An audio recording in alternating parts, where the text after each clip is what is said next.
Muqdisho waxaa ka furmay shirweynaha axda qarameedka garsoorka dalka Soomaaliya kaas oo bahda garsoorka ay u aragto inuu muhiim u yahay dalkan oo inta badan garsoorkiisa lagu eedeeyo xagaldaacin. Xeer ilaaliyaha guud ee qaranka Suleymaan Maxamed Maxamuud oo qayb ka ahaa furitaanka shirweynahan ayaa sharaxaad kooban ka bixiyay baahiyaha bahda garsoorka ay u qabaan helida tababaro iyaga ka yimaado oo aan loo go'aaminin. Waxaana uu sheegay inaysan aqbali doonin in hadda kadib in tababar iyaga aanan ka imaan loo keeno. Hay-adaha nagala shaqeynaya oo ay ku jiraan dhammaan xubnaha UN-ta iyo kuwa kaleeto ee maantay codkayga ama uu gaari doono ama uu maqlay ay fadhiyaan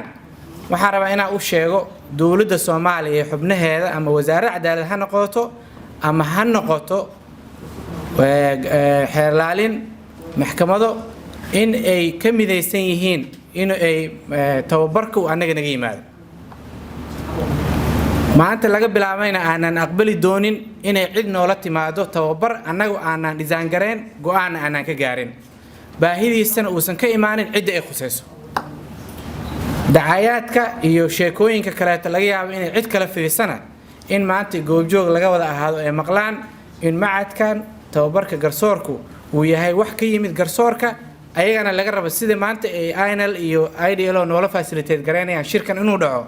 baa waxa ugu baahanahay in dhamaantood ay wada fahmaan wixii u baahanahay anaga naqaanee adduunku nagu caawiyo waxaan u baahanahay. Gudoomiyaha maxkamadda sare ee dalka Garyaqaan Baashe Yuusuf Axmed ayaa kaga digaya laamaha garsoorka ku kicidda wax kasta oo ka hor imaanaya shuruucda garsoorka taas oo ugu horeysa ku milanka arrimaha siyaasadda dalka. Ma aha hay'ad siyaasadeed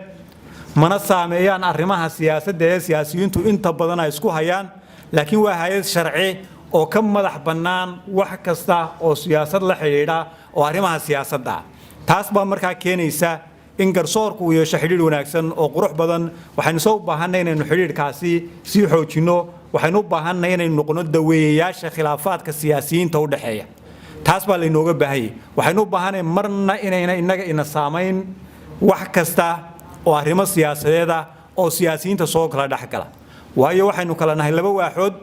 waxay ka shaqeysaa arrimaha siyaasadda waxana waxay ka shaqeysaa arrimaha sharciga iyo qawaaniinta iyo cadaaladda marka waxa kaliya aynu isku khilaafi karnaa laba maxkamad isku khilaafi karaan waxa weeye waa sharciga yani waa xukun ay maxkamad soo saartay oo ta ka sareysa ay buris. Cabdiqaadir Maxamed Nuur wasiirka wasaaradda cadaaladda xukuumadda Soomaaliya ayaa ka hadlay ahmiyadda shirkan looga hadlayo arrimaha cadaaladda ee ka furmay Muqdisho. Shirkuna wuxuu tusaale weyn u yahay iskaashiga iyo isla shaqeynta ka dhaxaysa bahweynta cadaaladda Soomaaliyeed iyo saaxiibada caalamka ee naga taageera howlaha aan qaranka u hayno. Shanta maalmood ee uu shirku socdo waxaa ka sugaynaa ka qaybgalayaasha qiimaha leh inay noo reebaan xal iyo xikmad wixii ay isleeyihiin in lagu horumarin karo adeegyada aan bulshada u hayno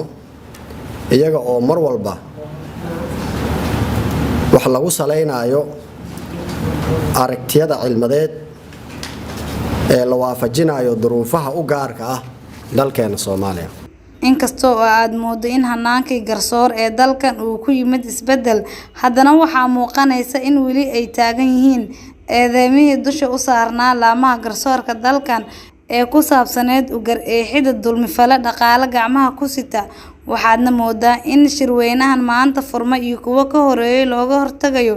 xalinta eedaha garsoorka loo jeediyo. Muna Cabdiraxmaan Xuseen warbaahinta City magaalada Muqdisho.